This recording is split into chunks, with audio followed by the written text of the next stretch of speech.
Assalamualaikum warahmatullahi wabarakatuh. Bersama saya Edwin Fitriansyah. Ini suasananya lain. Oh iya, dengan Aryo Yosia di Halftime Show Bola.com, Bola.net dan Liputan6.com. Suasananya lain.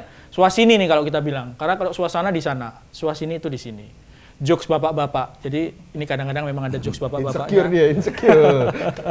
Ini sekarang kita ada di kantornya GSI, Garuda Sepak Bola Indonesia.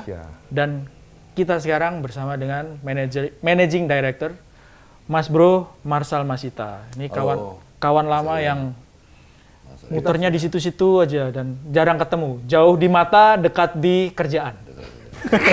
Masih sering WA tapi. Sehat ya? Sehat, Mas Bro. Sehat. Lo dulu deh, nanya duluan deh. Enggak, kalau gue gini deh, dari awal aja langsung tanpa banyak basa-basi.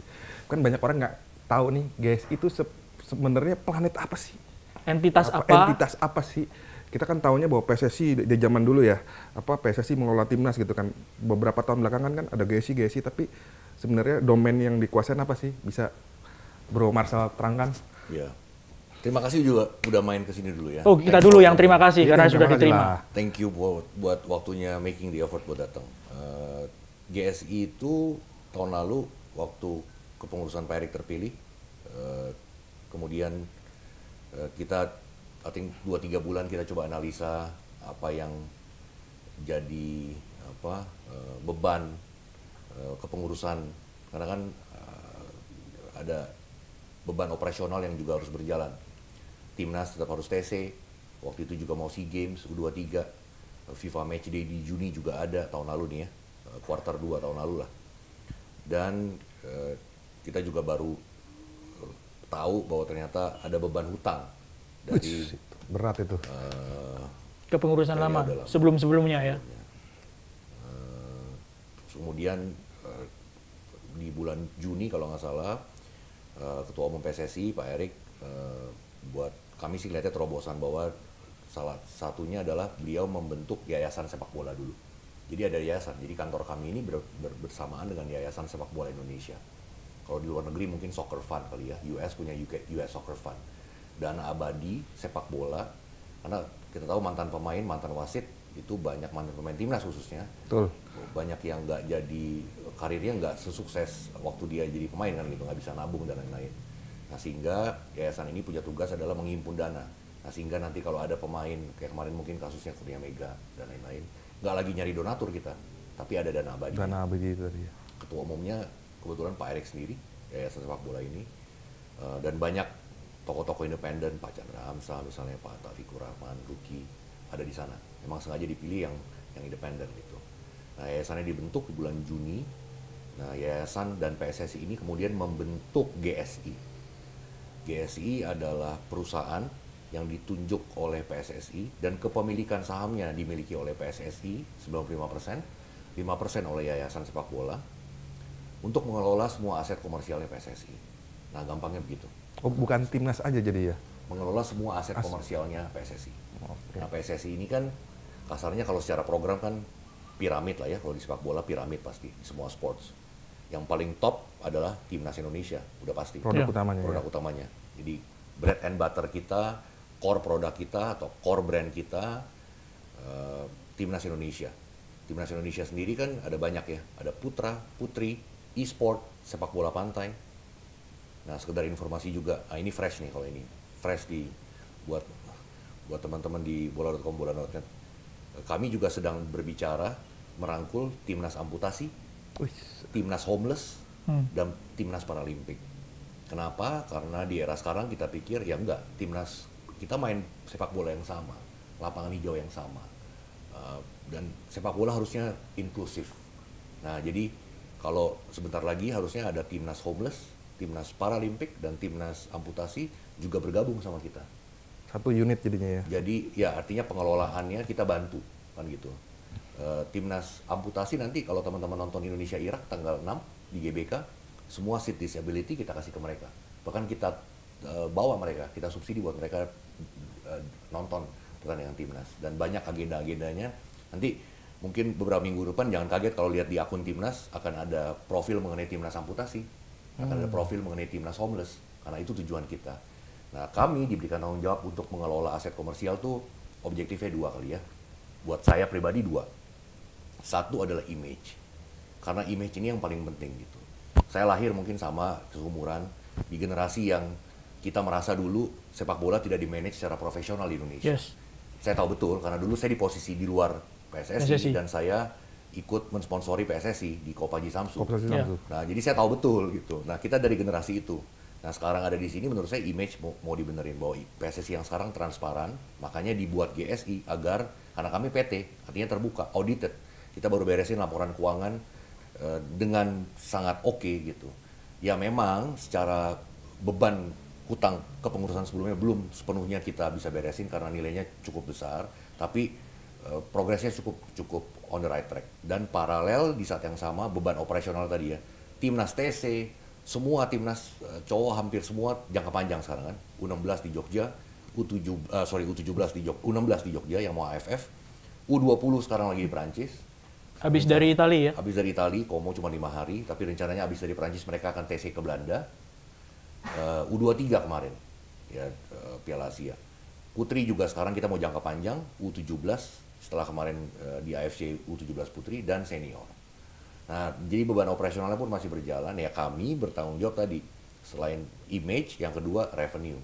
Jadi revenue arm-nya PSSI lah untuk mencari ke sponsor dan lain-lain. Nah, gantian gue yang nanya. Silakan bos. Ketika masuk ini sebagai managing director, ada 2 tugas, bayar hutang sama membiayai operasional. Gimana baginya? Pertama deh, gimana pusingnya deh? Pertama. Ya yang pertama kan kalau bayar hutang juga saya pikir semua yang berkepentingan, ya dulu kantor kita masih di GBK Arena, tahu juga bahwa ini kepengurusan baru gitu. Cuman begitu dengar, wah ini Pak Erick Thohir, mereka lagi lebih semangat. Ya tapi kita bilang juga, kita kan ada kepengurusan baru. Jadi kita perlu validasi dulu apakah hutang itu betul apa enggak. Sorry, ini makin semangat untuk nagih ya? Iya, makin semangat lah. Iya. Tapi kan di kita, karena tim keuangan kita ada juga, ya kita harus validasi ini utang bener apa enggak. Iya. Gitu. Nah itu butuh waktu tuh. Dan kita panggil auditor luar juga. Mungkin Pak Erick juga pernah ngomong di media kan. Deloitte ya, kalau nggak salah ya. Iya. Jadi butuh 3 bulan tuh untuk kita memastikan utang ini benar apa enggak. Nah, jadi begitu paralel ada yang udah ketahuan, ya kita coba ngobrol sama mereka tuh waktu kita angsur. Ya karena nggak mungkin. Pada saat itu mungkin Mas Erwin tahu, Mas Ari juga tahu kali ya. Di bulan kuartal 2 itu sponsornya PSSI belum ada, sponsor timnas belum ada. Cek aja. Belum ada.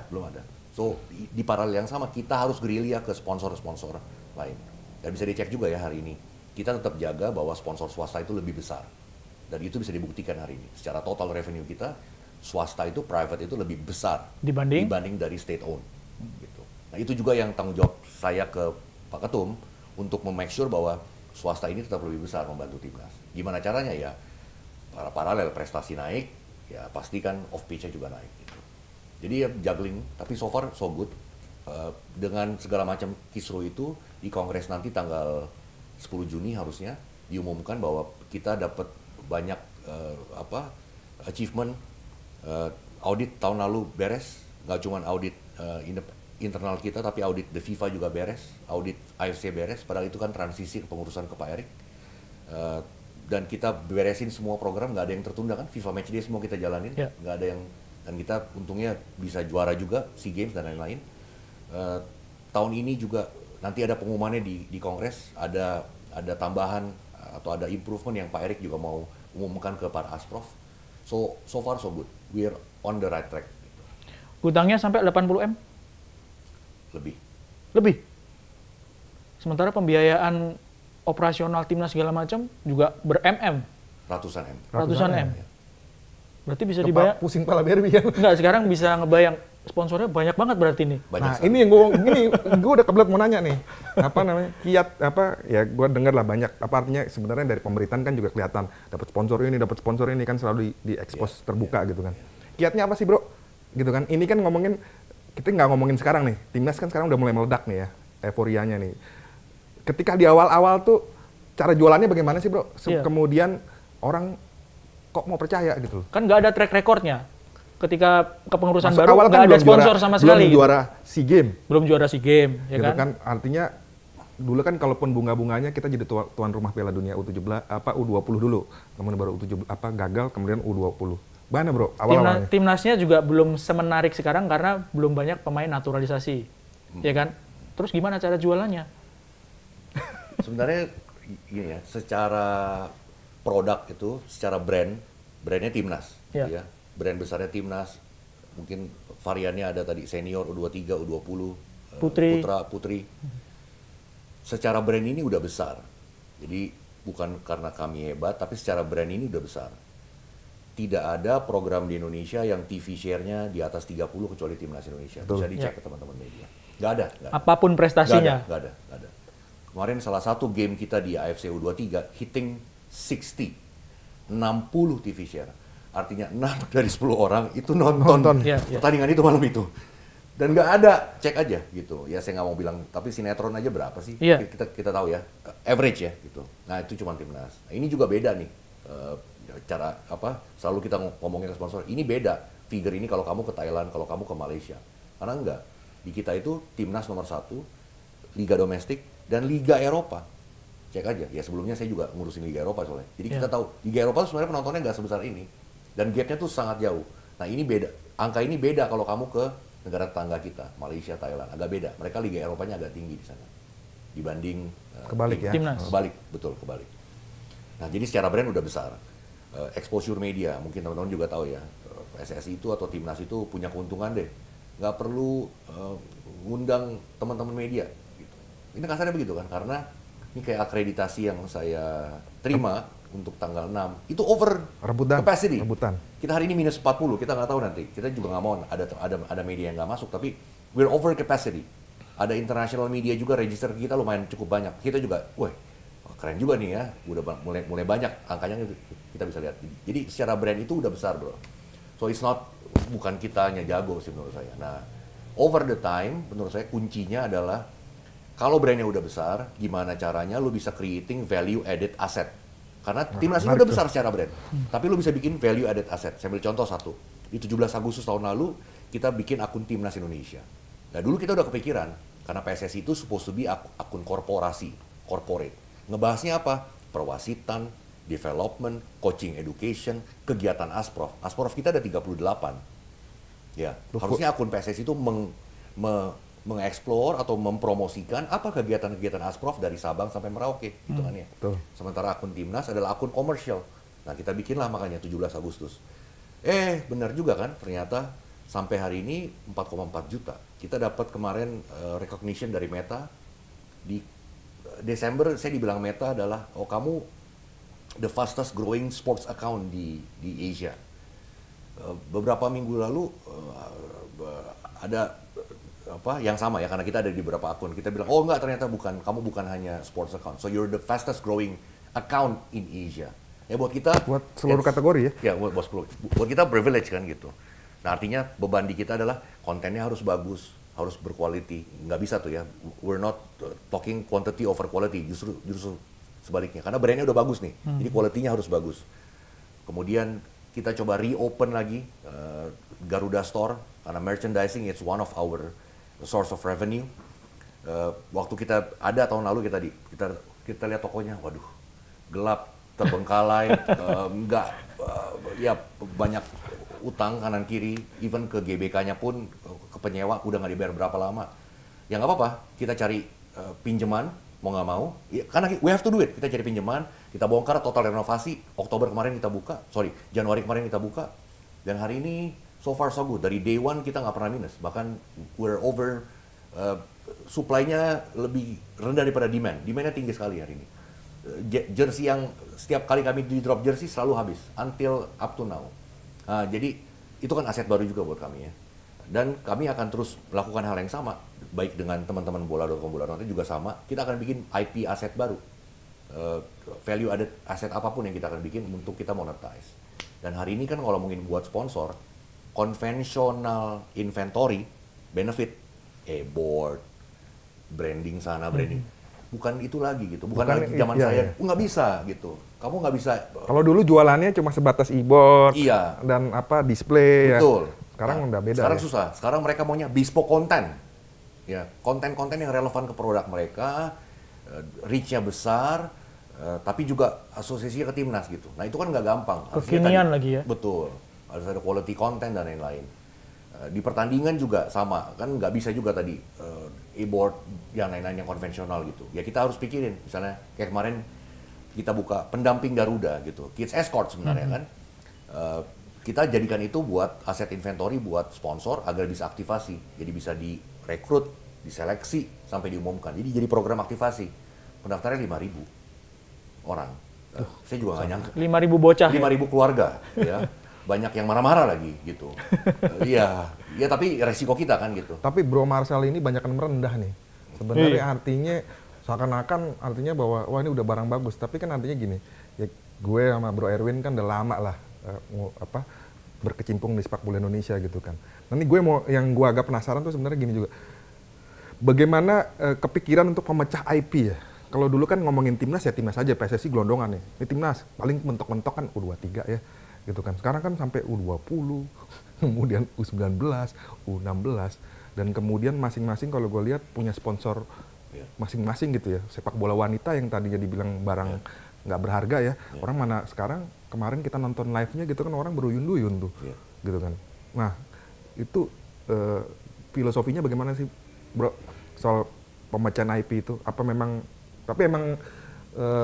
Bro Marcel ini punya background marketing yang lama, dia lama di Sampurna ya, gitu ya. Juga dimulai ya Bro ya, gitu kan. Jadi artinya bukan pemain baru, mana Bro? Hal yang saya lupa info juga ya, dan saya juga nggak cerita ke siapa-siapa sih, bahwa salah satu hal juga yang kita lakukan mulai dari tahun lalu waktu GS ini buka adalah kita daftarkan semua IP attributes-nya timnas. Yang ini nggak pernah dilakukan. Ke Kemenkom. Betul. Dan saya nggak tahu cabur-cabur lain pun punya banyak masalah setahu saya mengenai ini. Karena saya sempat bantuin beberapa cabur lain juga.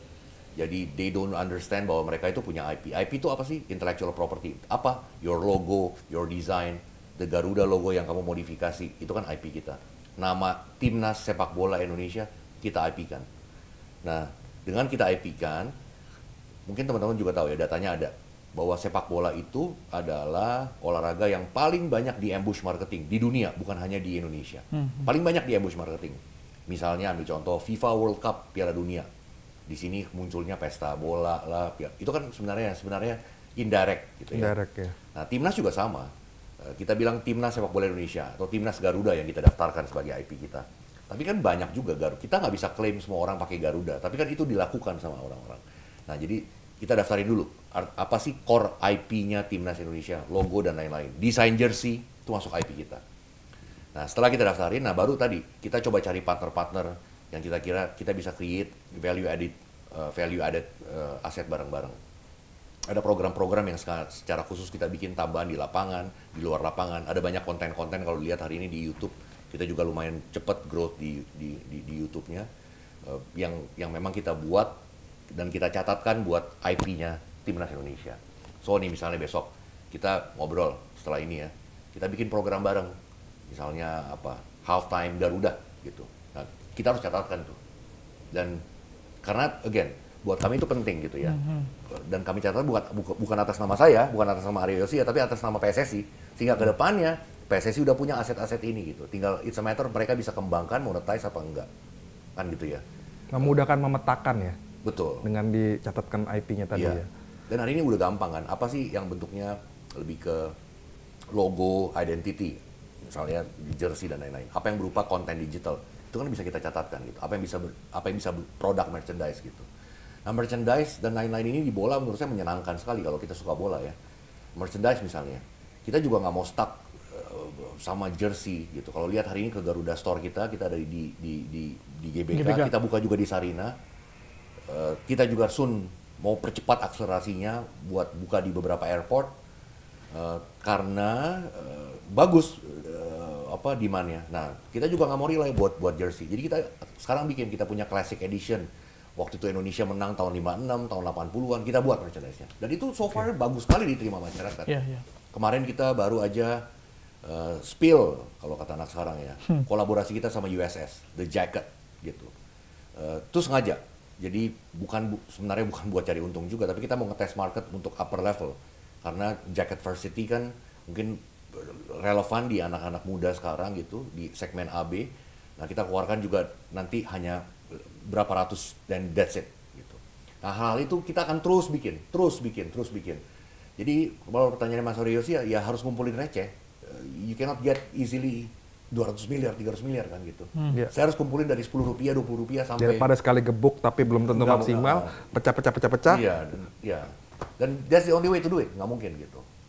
Kami nggak punya equipment seperti teman-teman di MTech misalnya.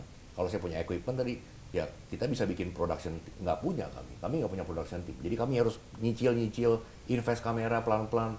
Hari ini, misalnya kamera kami hanya terbatas buat ngeliput aktivitas timnas. Belum bisa buat bikin documentary series misalnya, belum bisa. Kalau kita punya capability itu, mungkin kita akan lakuin gitu. Kita akan kerja sama Disney Plus, sama Prime Video, sama Netflix, sama video. Bahkan ke film bioskop ya, bisa juga. Iya, amin. Dengan segala banyak inovasi itu, pasti ada kendala. Mungkin ada penolakan juga, mungkin ada proses edukasi juga ke masyarakat, misalnya harga tiket, gitu ya. Apa sih barrier atau resist terbesar untuk mengubah atau menjual, memaksimalkan aset PSSI ini, Mas Bro? Yang paling, waduh, nih. Makanya kan berisik tiket, belum lagi ngomongin sekarang, sekarang kalau nonton timnas nggak bisa gratisan lagi, bayar, gitu kan. Jersey juga sempat up and down kan, ada ceritanya gitu. Apa sih yang paling? Ya mungkin isu yang paling berat kemarin jersey kali ya, karena jersinya bukan desainnya, tapi kan desainer yang digunakan untuk mendesain jersey tersebut mungkin pas percakapan di dunia maya itu di akun di X itu mungkin kurang diterima dengan baik oleh masyarakat. Kan itu desainnya, buktinya hari ini sekarang justru orang beli juga. Iya. Apalagi setelah sukses Piala Asia U23 ya. Iya. Jersey bersejarah terus kita hari ini justru komplain terus ke pihak Expo untuk tambahin fulfillment buat di store karena habis terus gitu. Ya paling jersey, dan untuk jersey pun juga sendiri kita juga udah punya beberapa plan. Nanti tungguin di Agustus kita akan keluarin edisi spesial Independence Day of Indonesia. Harusnya keren, harusnya bagus sekali diterima, tapi special edition ya. Jadi kami rencananya akan keluarin itu untuk digunakan di FIFA Match Days atau di kalau kita lolos World Cup qualifiers berarti di September, Oktober, November saja. Spesial buat tim set. Limited berarti? Limited edition. Masalahnya apalagi ya penolakan udah pasti gitu. Kali hari ini dengan peningkatnya prestasi, kita juga tahu value kita naik. Salah satu mungkin yang keberatan mungkin TV broadcaster, teman-teman kami juga. Waduh, sekarang kok mahal ya.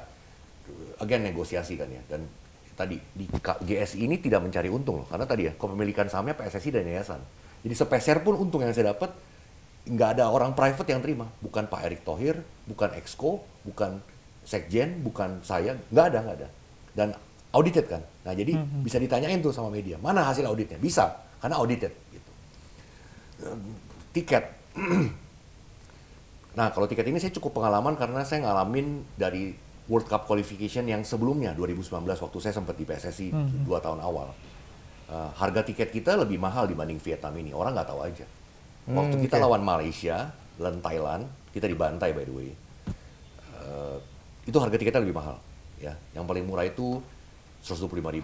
Nah, jujur aja waktu semester tahun lalu 2023, itu kita menang lawan Brunei, kemudian kita away dulu kan ya, lawan Irak di 1-5 kalah, away Filipina 1-1 gitu. Ya.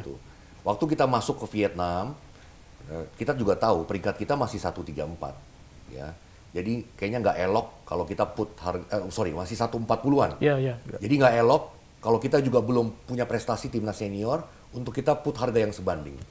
Nah, jadi kalau di persepsi saya hari ini, nah buat kami inilah harga yang sebanding buat timnasnya karena peringkat kami naik loh gitu. Ya di luar kan kami juga nggak bisa ngomong bahwa biayanya timnas tuh kan nggak mungkin, nggak bisa kita disclose itu gitu. Berapa biaya yang kami keluarkan untuk bawa pemain Eropa ini sekarang ke Jakarta, hotel dan lain-lain. Impossible. Berapa bonusnya pelatih, berapa perpanjangannya pelatih kesayangan kita semua. Kan kita nggak bisa disclose itu gitu secara numeric. Secara detail ya. Secara detail gitu. Ya, tapi one thing yang saya garanti bahwa ya semua penghasilannya fully pembiayaan timnas, nggak lebih nggak kurang. Dan kalau dibilang tadi, oh tiketnya, Erwin nanya tiketnya mahal, percaya apa enggak? Tiket yang pertama habis adalah tiket 2 kelas teratas. Mahal aja habis ternyata sekarang. Habis. Tapi yang menarik sih soal tiket juga, yang gue nggak pernah kebayang sebelumnya gitu kan, bagaimana GSI mengkapitalisasinya gitu kan. Dulu tuh tiket ya lu beli aja tiket apa VIP dan macam-macam. Sekarang tuh ada corporate box ya. Artinya. Dan itu habis. Habis. Dan artinya dulu kan nggak apa, lu bisa nonton private gitu kan, dikasih mediumnya gitu loh. Nih ada paketnya ini gitu kan. Yang artinya kan dulu kita nonton yang beli kan cuma sebatas paling mentok-mentok VIP, kelas 1, kelas 2. Iya, gitu kan. Kalau ngelihat perkembangan sekarang, GSI juga ibaratnya merasa ketolong juga nggak dengan popularitas ya, artinya memang itu juga cukup membantu untuk mempermudah jualan dan mengembangkan ide-ide produk baru ya, IT baru ya. For sure. Menurut saya dua hal, dan ini saya nggak bisa deny ya, dan saya harus berterima kasih. Satu, sosok ketumnya siapa? Ya, kalau kamu ke sponsor, orang juga kan lihat. Dan saya harus akuin itu, dan saya bilang juga ke banyak orang, saya berterima kasih ke ketum PSSI. Reputasinya luar biasa. Siapa yang bisa doubt reputasi beliau? Pernah di Presiden Inter, DC, sekarang Oxford, promosi lagi ya. Iya, baru promosi. Ya, tapi dengan recognition beliau gitu di mata yang lain, itu memudahkan kami untuk datang ke sponsor bercerita. Jadi akan lebih cepat diterimanya. Karena orang lihat siapa gitu. Nah, yang kedua tadi kan di bola atau di olahraga kan ada teori on pitch success sama dengan off pitch success. Kami kan di off pitch success nih, kesuksesan di luar lapangan. Ini pasti didukung sama di lapangan dong. Kalau timnasnya kalahan mulu, nggak akan ada sponsor yang mau terasosiasi dengan kalah. Betul. Ya, MU, I would say hari ini misalnya timnya. Tim siapa tuh? Tim saya. Bukan tim saya ya, bukan tim saya loh. Chelsea lah, tim saya juga sama kan. Saya NU, Bos. Mas Brony inget kalau gue Chelsea. Gue MU. Dan gue inget kalau Mas Brony Chelsea. Sama kan, sama-sama bapuknya nih sekarang. Iya kan, sama-sama bapuknya kan gitu. Sama dong, gue NU juga bapuk nih mau tampil Newcastle kalau dia Newcastle. gara-gara MU jadi enggak. Newcastle harusnya mesti ketemu Dennis Wise dong gitu. Pernah di sana kemarin. Ya, sama-sama bapuknya, coba lihat kan pasti mana ada sponsor yang mau terasosiasi dengan kekalahan. Tim yang kalahan gitu. Mereka akan posting, mereka akan dengan serang, wah kita bangga dukung waktu timnya menang. Ya ini pasti ketolong. Jadi dua itu saya nggak bisa deny lah, dan saya berterima kasih. Jadi saya kalau ditanya, saya itu cuma eksekutor, kami itu eksekutor aja. Semua tadi brandnya udah besar. Hari ini ketumnya sangat dipercaya oleh publik dan ada surveinya gitu ya. Dan yang ketiga timnasnya menang. So buat kami itu dilancarkan. Nah, sekarang it's a matter of time gimana caranya kita bisa akselerasi tadi ya capacity kita di tim kita. Kalau lihat hari ini GSI isinya muda-muda. Average 20-an. 20-an loh. Yeah. Average muda-muda. Bukan apa-apa waktu saya start dipercaya ini juga nggak mungkin saya hire Mas Erwin gitu yang kaliber. Waduh, saya nggak sanggup bayar gitu ya, nggak sanggup. Tapi nggak ada jalan lain. Di-cut aja bagian ini. Yeah. Tapi nggak ada jalan lain. Transfernya berapa miliar, bro? Nggak ada jalan lain buat kita, ya kan gitu. Kalau saya ada modalnya, mungkin saya hire Mas Erwin udah pasti buat jadi direktur digital. Saya nggak ada atau direktur kontennya Mas Aryo sih. Tapi saya nggak ada capital buat nggak ada. Jadi saya harus ambil risiko itu buat grooming people, develop anak-anak. Dan anak-anak sekarang menurut saya cintanya luar biasa ya. Luar biasa gitu ya. They have dedication, they have loyalty, dan itu yang saya berterima kasih. Nah mereka buat merah putih deh. Dan itu juga kita nggak jarang loh orang yang bisa punya kerja dan impact langsung. Cek aja gitu. Saya juga pernah dulu di swasta. Tapi ada nggak kerjaan kamu yang berimpact langsung ke negara kita merah putih? Kalau kamu lakuin ini besok akan ada impactnya langsung gitu. Kalau kita bikin program yang benar tadi misalnya pendamping Garuda, besok ada impactnya langsung di lapangan gitu. Gimana nangisnya anak-anak itu jalan sama pemain timnas, orang tuanya aja nangis-nangis. Jadi kita punya impact langsung, kontribusi langsung ke mereka. Jadi tadi misalnya kita mau ajak timnas amputasi, itu impact langsung kan. Mereka senang, mereka juga selama ini nggak pernah dirangkul. Kalau saya bilang enggak, mulai hari ini kita rangkul semua timnas. Bagian sepak bola jadi satu di timnas Indonesia gitu. Ada barriernya juga gitu. Rambut nggak rontok itu udah bagus loh. Iya. Nggak kelihatan aja. Putih udah banyak. Tadi udah disinggung soal Pak Ketum. Ini saya, Bro Yos ini cerminan dari pecinta sepak bola Indonesia, pecinta timnas. pasti kita terima kasih gitu dengan dengan pondasi nih. Kalau gue bilang sih ini pondasi yang sudah diletakkan sama Pak Ketum, Bro Marshall dan semua jajaran PSSI. Ini yang belum pernah terjadi sebelumnya, ya kan? Paling tidak di waktu kita ngeliput lah ya. Kita 20 tahun. Nggak usah jauh-jauh bro, sekarang nginepnya di Fairmont. Iya. Dulu kita masih di hotel, di sebuah hotel kecil di Blok M. Blok M. Di Blok S, di Blok S. Yo, di Blok S. Gue ngerasain prode-prode itu. Di Blok Artinya, S. kadang-kala TC nih keluar, TC keluar daerah nih ke Bandung gitu kan. Ya hotel-hotelnya kelas pelatih. Gue ngerasain. Level junior ya. Sementara kan timnas senior, U23 gitu kan. Nginepnya level tinggi gitu kan. Nah, pertanyaannya tadi mumpung tadi udah nyambung soal Ketum gitu ya. Pertama, misalnya nih Ketum kan pasti ada jabatannya, masanya ya. Entah itu kita nggak bisa menafikan, kita nggak bisa tinggalin Pak Erick sebagai menteri yang pertama, Pak Erick sebagai Ketum. Ya. Karena sebelum-sebelumnya juga ada embel-embelnya. Ketum PSSI yang merupakan adalah siapa gitu kan. Ketika jabatannya sudah nggak ada gitu, apakah bisa sistem ini, ekosistem ini bisa berlanjut? Itu yang pertama. Ketika misalnya nanti Pak Erick sudah nggak jadi ketua umum PSSI, apakah legacy ini, apakah pondasi ini memungkinkan nggak untuk berlanjut terusan? Bro. Artinya itu yang jadi problem. Karena yang jadi masalah selama ini kan ketika ketumnya ganti, mulai lagi dari nol, udah jalannya di situ-situ aja. Nah ini kan pondasi yang belum pernah kita lihat sebelumnya, yang positif sekali gitu, baik on pitch ataupun off pitch gitu.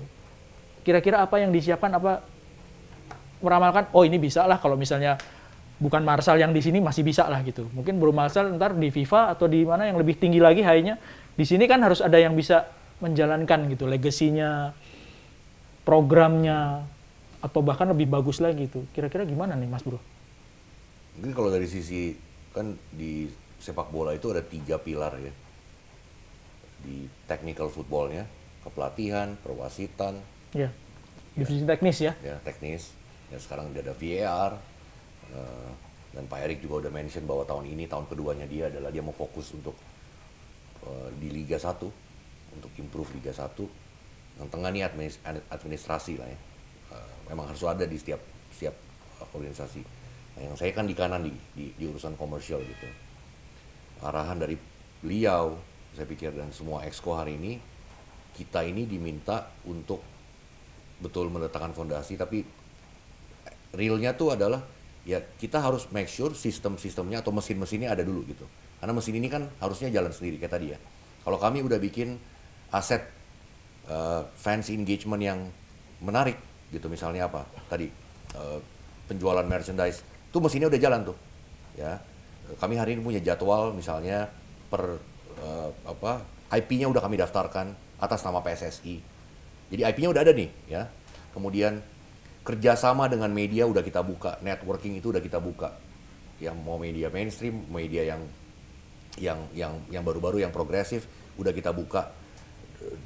Dan kesepakatannya udah in place. Jadi harusnya sistemnya udah jalan. Siapapun yang menjalankan itu sebenarnya kan harusnya udah remote gitu ya. Tapi jangan juga kira akan mungkin sama, karena saya pikir setiap leader akan punya gaya berbeda gitu. Nah, saya nggak tahu nanti, saya sih berdoanya hari ini Pak Erick jadi ketum 70 periode kalau boleh. Gitu. Dan nggak ada batasan sebenarnya, beda sama presiden ya.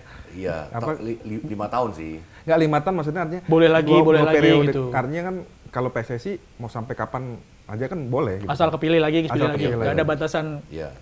Nggak kayak politik gitu kan. Iya, tapi kalau memang beliau akan ini, ya kita at least hari ini kalau di komersial adalah tadi ya, aset-asetnya udah kami jagain ya atas nama PSSI, bukan atas nama siapapun pribadi. Udah ada nih ya, kamu punya aset monitor. Hutang akan kita bersihin, kan gitu ya.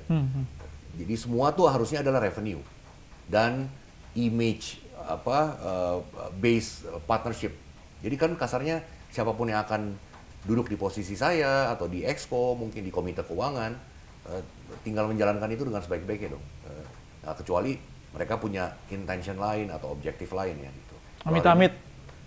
Janganlah. Ya, kalau hari ini kan objektif kami tadi, yang di depan saya bilang. Tapi sebenarnya pertanyaan yang bukan dia jawab, harapan sebenarnya. Harapan kita kan. Artinya setelah misalnya, kalaupun misalnya Pak Erick nggak jadi lagi, pun tetap stabil gitu kan. GSI tetap ada. Jangan jadi GSA, GSO. Kan selalu begitu gitu kan. Nggak, tapi ada tujuannya juga, Ryosi. Kenapa GSI ini dibuat PT independen? Kan sama kok. Di Jerman juga sama, di Belgia juga sama, di FFF Prancis juga sama. PSSI-nya fokus, kemudian mereka establish company. Kalau di China beda. Di China itu mereka appoint agency yang ngurusin komersial. Agency ya. Mereka appoint. Dia tender proses, tapi begitu menang jangka panjang. Sama kayak AFC. Jadi komersialnya mereka appoint, terus ditunjuk jangka panjang. Nah, di kita kan kepemilikannya PSSI. Kan PSSI yang punya sahamnya. Iya. Bukan orang lain yang punya. Jadi menurut saya siapapun yang akan menjalankan udah ada barangnya gitu. Dan ya tadi ya, kan audited. Jadi apa yang perlu kita juga nggak takut gitu. Besok-besok mau diganti yang ya silakan aja kan gitu. Nah, selama ya tadi at least kita bisa buktikan bahwa selama kita diminta mengelola ini, pendaftaran aset-aset komersialnya jelas. Apa yang sebelumnya nggak ada jadi ada. Apa yang udah kita daftarkan dan apa yang mereka akan bisa kembangkan lebih lanjut. Di bola ini kan menurut saya nggak ada batasannya ya. Look at US, look at Europe kalau mau football gitu. Wow, hari ini mereka monetisasinya khususnya di arah digitalnya luar biasa gitu. Yeah. Dan konten sports as a content in the world masih nomor 1. Ya kan, sports, entertainment tuh masih di bawah sports. Jadi menurut saya masih cerah buat Indonesia gitu. Selama yang mengelola itu tahu betul arah marketnya gimana, dan yang tadi selama relevan sama marketnya oke lah, kecuali nggak relevan ya. Dan base kepercayaan itu yang jadi modal utama untuk ke sponsor ya. Iya betul. Percayaan nih, nggak mungkin nggak percaya. Nggak bisa ujuk-ujuk, kita nggak mungkin. Kalau lo pribadi ngeliat sekarang meluasnya pasar ya berkaitan pasar penggemar timnas Indonesia bagaimana, bro? Kan sekarang kalau dulu kan kita nih ngomongin kita orang bola nih ya yang datang ke stadion kan orangnya kan perlu nyali yang lebih lah gitu ya. Sekarang nih agak lebih agak ya kalau gue lihat naik levelnya gitu kan. Ya tadi tiket VVIP tiket yang mahal-mahal justru habis duluan gitu kan. Buat lu sendiri ngeliat pergeseran ini bagaimana? Dan kaitannya juga gini, dengan naturalisasi itu nambah value nggak? Kalau kemarin kita baru hari lalu baru bercanda lah. Saya bilang sekarang ya kalau lihat ke daerah VIP-nya timnas, cek aja nanti pas tanggal 6 VIP Barat ya, VIP Barat, VIP Timur ya. Itu udah kayak basket. Saya bercandanya gitu, udah kayak basket. Saya juga dulu handle basket, IBL. Udah kayak basket, saya bilang ke Pak Junas juga, direktur IBL. Saya nggak kalah sekarang sama kamu. VIP saya sekarang udah kayak basket. Ya, kayak basket tuh, lihat deh. Fashionable gitu ya. Bening-bening, betul, wangi. Cek aja, ke Madia kemarin. Saya nggak nyangka tuh jujur Madia. Madia kan kita cuma jual satu harga tiket 250.000. 250.000 ya? Buset. Jadi, dan populasi female lebih banyak. Ya. Female, bro? Female. Female. Iya, female lebih banyak. Nah, ada impact-nya. Oh, definitely ada impact-nya hari ini. Top 2 hari ini yang digila-gilai Nathan sama Rafael gitu. Tapi kan kita nggak bisa bahas itu naturalisasi apa nggak mereka, karena mereka udah bagian dari timnas. Ya. Tapi dengan kehadiran mereka, wow, menurut saya luar biasa. Tuh, top of mind lah. Hari ini kita juga, kita tuh mungkin teman-teman belum pernah ikut, next harusnya ikut. Jadi setiap awal timnas datang itu pemanggilan, baik itu senior, U20, U17, kita bikin media day. Jadi kita kumpulin semua pemain, bagaimana media-media kita undang buat ambil session sama mereka gitu. Nanti kapan-kapan please join. Ya itu tadi, dan sponsor. Jadi ada media day 1 hari, ada marketing day 1 hari. Itu kita biasain sekarang. Nah itu juga yang tadi saya lupa bilang. Itu sebelumnya nggak ada. Nah itu kita bikin. Kenapa? Karena ya tadi timnas ini juga harus melek komersial. Kamu nggak bisa dari hari pertama datang langsung, nggak bisa gitu. Karena sponsor kita hari ini banyak, media banyak, dan kamu butuh media gitu. Kamu nggak akan exposure besar kalau kamu nggak baik-baik sama media.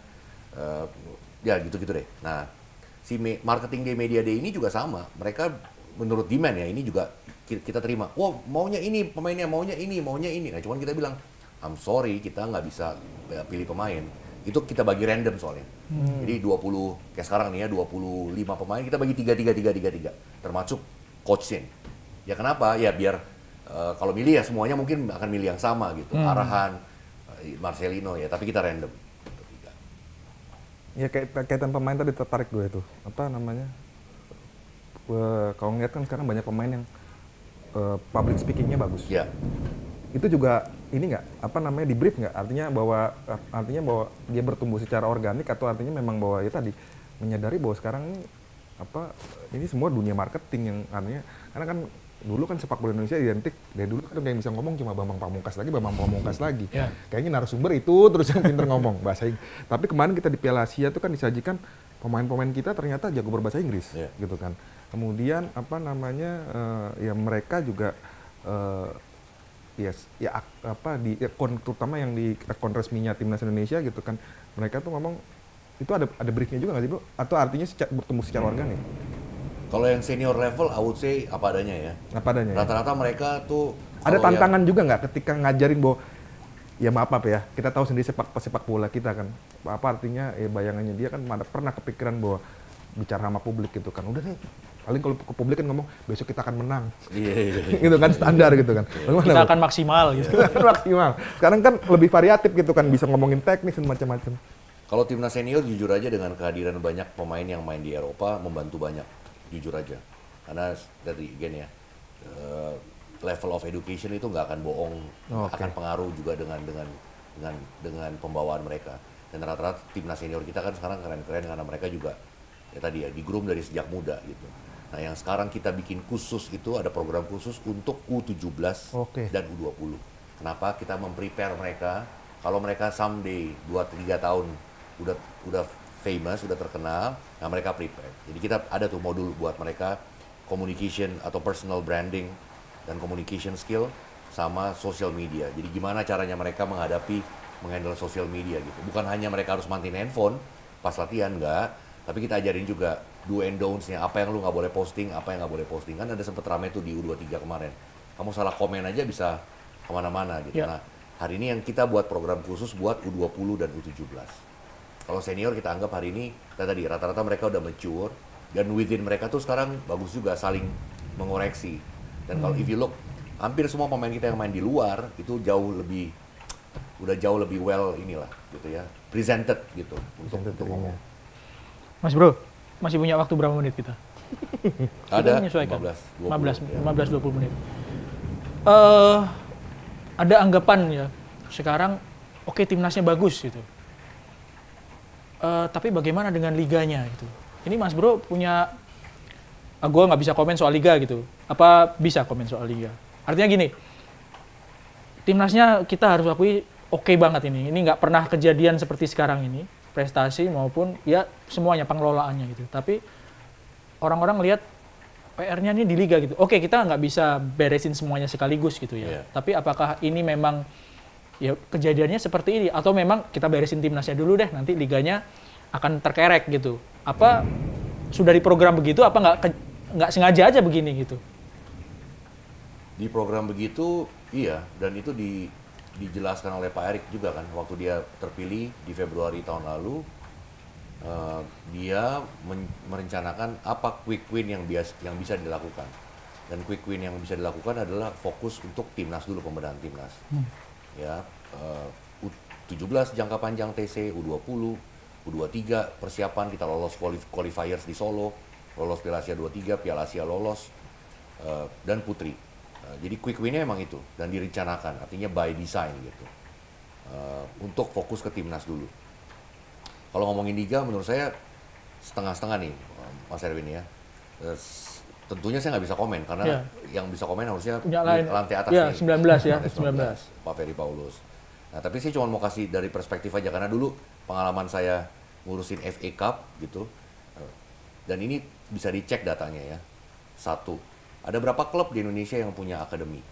Itu dulu gitu. Jadi kalau kita ngomongin timnas yang mau maju adalah pakai aja kriteria klub licensingnya AFC atau pakai kriterianya klub licensingnya FIFA. Itu udah cukup banyak tuh, ya. Saya ambil ekstrim-ekstrimnya aja ya. Dari manajemen yang profesional, itu yang paling umum yang saya pikir hari ini semua klub punya. Sampai hari ini kamu punya akademi wanita. Itu udah masuk hari ini sebagai salah satu. Nah, berapa banyak klub kita yang punya? Dan hari ini juga kesulitannya adalah berapa banyak klub di Indonesia Liga 1 yang making profit? Berapa banyak? dengan setelah kejadian Kanjuruhan, berapa banyak gitu. Nah itu juga menurut saya bisa bahkan mungkin nggak ada yang profit sama sekali, bahkan sekelas Persib yang banjir sponsor beda dengan, maksudnya dengan timnas pemasukannya besar gitu kan, ada program jalan, tapi secara ini dia marginnya positif. Kalau klub kayaknya belum ada ya. Mas Bro ini ya pinter ya. Ketika gua nanya bagian yang sensitif, langsung begini lo yang jawab. Iya. Ada pertanyaan lagi? Gue sih pertanyaan gini sih, sederhana aja sih. Mungkin penutup kali ya? Iya. Apa mau lanjut lagi? Penutup. Nanti kita off air-nya kan masih ada lagi, ngobrol lagi gitu kan. Satu, bagaimana FIFA melihat ini? Karena FIFA kan sekarang ada kantor di Jakarta dan satu gedung pula. Satu, kedua, harapan ke depannya apa sih? Nah, apalagi yang mau dikerjain? Kira-kira masih PR. Ya. Ini yang masih belum dikerjain nih. Dan Kita soalnya nunggu-nunggu terus nih. Ini tadi gue agak yang Royal Box itu gue agak surprise juga. Dulu Royal Box yang out of the box selama ini gitu. Gue nggak pernah kebayang gitu kan, karena gue nonton di Liga gak usah ngomongin tentang level timnas, nonton Liga Australia aja dari beberapa tahun lalu udah kayak gitu. Timnas kan itu cuma kelas-kelas tadi, tapi ternyata sekarang bisa diwujudkan gitu kan. Lu kalau punya teman 20 orang reunian kuliah, lo bisa beli. Iya. Men, paketnya ada macam-macam. Sambil nonton timnas ya, reuni sambil nonton timnas. Dan nggak semuanya terlalu mahal, artinya ada yang level mahal banget ya bro ya, atau sampai yang level yang sebenarnya kalau dihitung-hitung mendingan gue nonton rame-rame nih. Dan itu private ya, artinya kita udah provide makan minumnya di dalam, sama private security, ada private butler. Jadi benar tuh kalau lo reunian berlima, berenam, 8, kelipatannya itu kelipatan bangkunya di GBK. Ngasih ide kan? 10 ada, 10 ada. 10, 12, 16, paling gede 92. Gue ngasih ide kan buat lu reunian tuh. Udah sama makan, kita kasih private, jadi mereka di situ cukup aman, nggak ada yang aneh-aneh. Ya. Nah, kembali ke pertanyaan tadi, FIFA gimana ngelihatnya sama apa sih yang masih belum dikerjain atau setahun lalu kan semenjak Kanjuruhan, sepak bola Indonesia kan dianggap citranya biar kita nggak pernah kebayang sekarang ya tadi banyak cewek nonton timnas, sponsor berdatangan. Gitu. Bagaimana FIFA menanggapi? Saya tambahin deh, bagaimana FIFA dan AFC menanggapi? Jawabannya adalah berapa banyak FIFA dan AFC membuat konten terhadap Indonesia. Bisa dicek dengan dibandingkan dengan federasi lain. Itu yang obvious data menurut saya. Mereka tahu Indonesia market besar, 82%. Mungkin sekarang kalau terakhir menurut Nielsen, 78% penduduk kita tuh masih gila bola. Masih gila bola ya. Secara numerik itu kita one of the highest in the world. Bukan cuma di Asia. That's why menurut saya sepenting itu. Itu dulu ya, given the overview of the market aja kita udah sebesar itu gitu. So that's why menurut saya kenapa mereka melirik Indonesia atau punya perhatian lebih Indonesia, karena given knowing that the market is that big gitu. Huge market. Market bola ini besar. Ya tadi ya, lihat aja berapa konten yang mereka posting gitu tentang Indonesia. Saya juga wondering kenapa kemarin Presiden FIFA hadir waktu kita cuma pertandingan playoff kecil-kecilan. Playoff tuh, iya ya. Lawan Juini. Kan, itu kan pertandingan kecil sebenarnya. Iya. Playoff doang loh gitu. Olimpik, bukan Piala Dunia loh. Stadion kecil, ya kan? Playoff ke Olimpik, bukan tim senior. Betul. Ya, buat kita hari ini mungkin saya jawabnya adalah kehadiran FIFA Office di Indonesia, kita berharap banyak.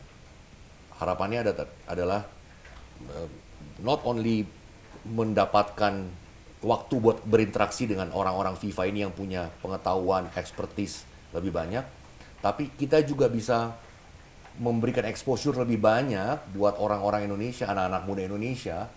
Banyak loh anak-anak Indonesia yang ngambil sekolah sports management sekarang, dan itu nggak bisa diambil di Indonesia karena nggak ada mata kuliah sports management di Indonesia. Semoga Pak Nadiem dengar.